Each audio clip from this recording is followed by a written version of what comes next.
Mən bir dəfə bu AzTV-nin rejissorlarının biri ilə söhbət edirdik. Dedi ki, mən Kufiyə getdim. Mən gedəndə elə kameramı da aparmışdım. Mən Dəlil İslamın Kufədəki evini çəkdim.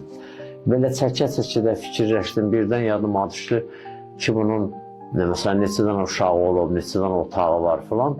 Elə baxdım, hesabladım, vurdum kvadrata, bu günləri dünya standartında adam başına bir evdə yaşamaqdan ötürü normal neçə kvadrat ev düşürsə, Əli Rəssalamın 1400 il bundan qabaq evinin kvadratı həmin kvadratda idi.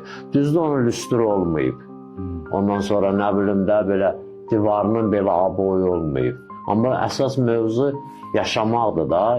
Bu lüstr olsun, onsuz yatanda da söndürətsən da bunu. O lüstrün rahat yatmağa bir dəxili yoxdur.